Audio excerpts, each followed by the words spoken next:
Hai, Assalamualaikum. Nama saya Umi Munirah binti Muhammad Razif. Nombor matrik saya 26 DAT 20F 2007. Ini rakaman sekumpulan saya. Semasa terus semua, nama saya Choi Eun, nombor matrik saya 26 DAT 20F 2004. Assalamualaikum warahmatullahi wabarakatuh.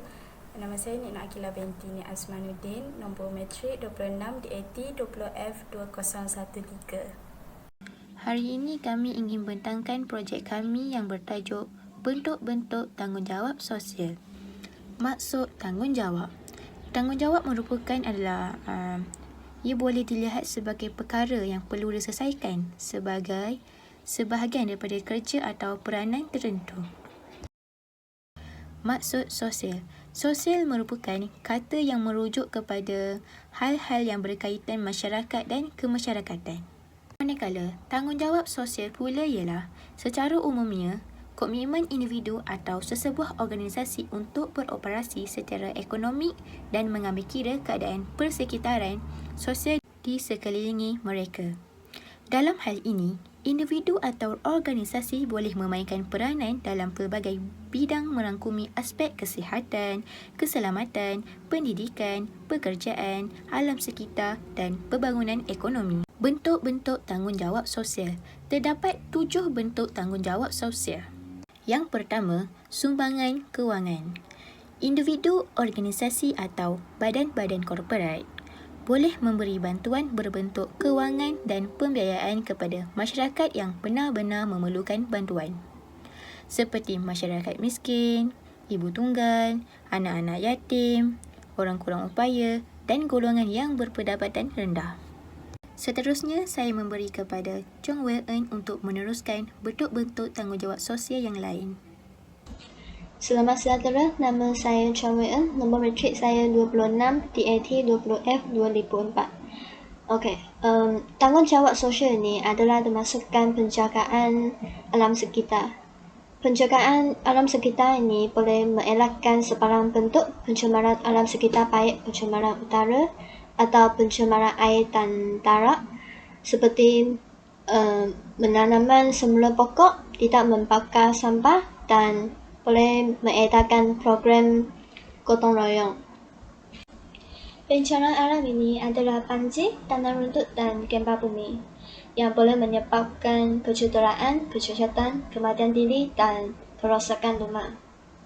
Maka bantuan bencana alam ialah individu organisasi boleh menghulurkan pelbagai bantuan berbentuk makanan, kewangan, mengemas dan membasuh rumah, membaiki semula rumah dan sebagainya.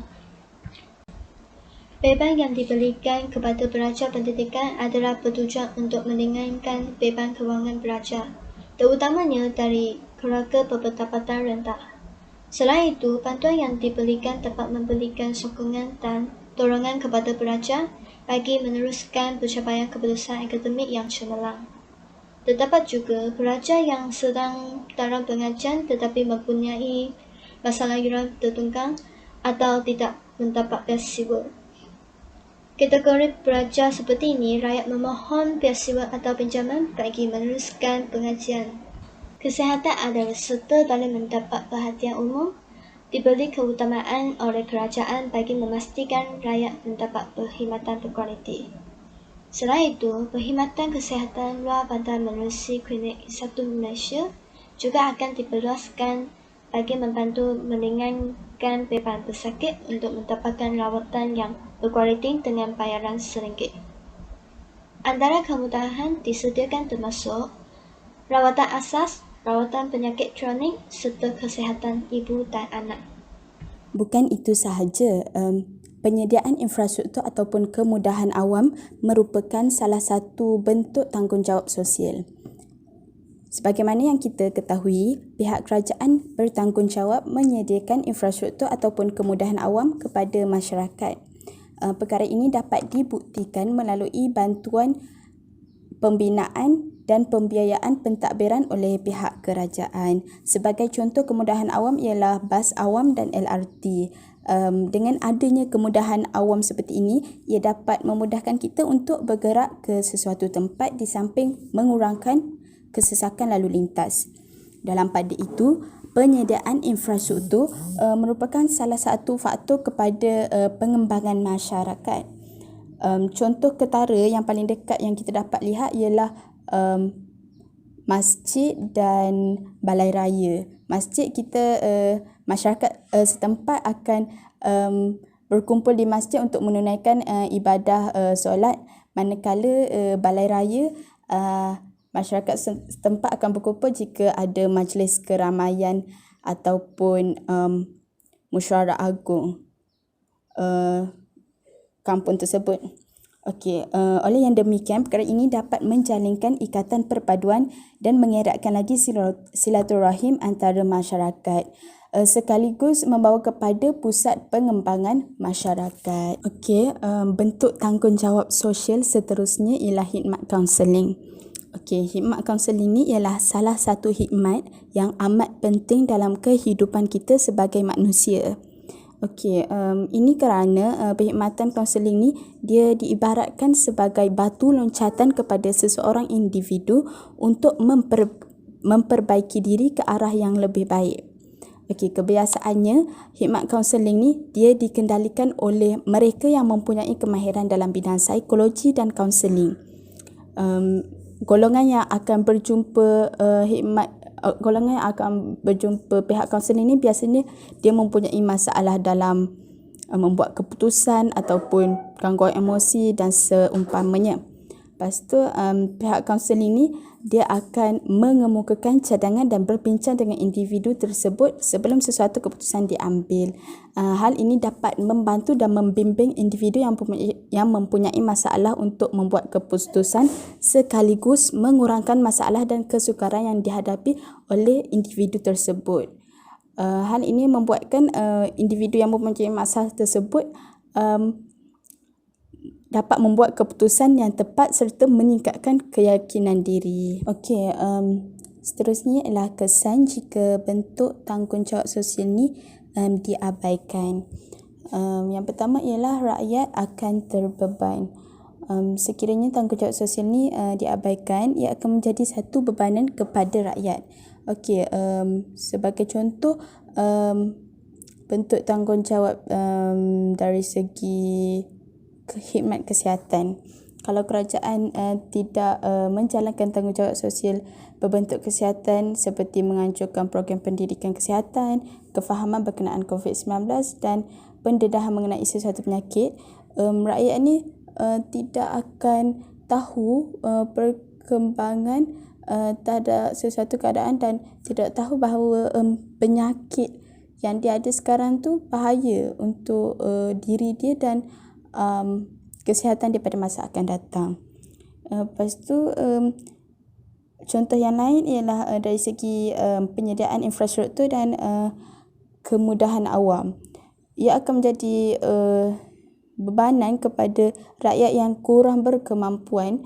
Contoh kalau tak ada bas awam, ia akan menjadi satu kesukaran untuk individu ni bergerak ke sesuatu tempat. Seterusnya, ia menyebabkan kebajikan rakyat ni terabai. Yang kedua ialah berlakunya kadar peningkatan kemiskinan di Malaysia. Misalnya, golongan isi rumah B40 yang meliputi kelompok ibu tunggal, orang kurang upaya dan orang asli yang mempunyai sistem sokongan sosial yang terhad.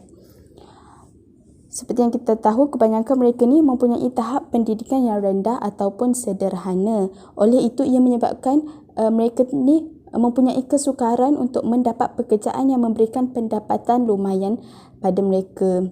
Jadi, kita ni kena mempunyai tanggungjawab sosial seperti memberi sumbangan kewangan kepada mereka. Jika kita tidak lakukan hal tersebut, ia akan menyebabkan berlakunya kadar peningkatan kemiskinan di Malaysia. Okey, kesan yang terakhir ialah wujudnya sikap pentingkan diri sendiri jika bentuk tanggungjawab sosial ni diabaikan. Okey, sebagai contoh, jika berlakunya bencana alam seperti banjir. Okey, kawasan kejiranan kita ni dinaiki air tapi rumah kita tak dinaiki air. Kita ni tidak seharusnya bersikap pentingkan diri sendiri dengan tidak mengambil tahu apa yang terjadi terhadap jiran ataupun orang yang di sekeliling kita.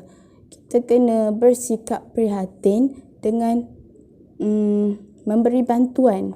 Maksudnya bantuan tu dari segi kewangan, dari segi makanan, tenaga, sedikit sebanyak dia dapat meringankan beban orang sekeliling kita. Kesimpulannya ialah tanggungjawab sosial amat penting dalam kehidupan kita. Namun, sejak kebelakangan ini, tanggungjawab sosial sering diambil mudah oleh sesetengah masyarakat lantaran kesenangan hidup yang telah dinikmati.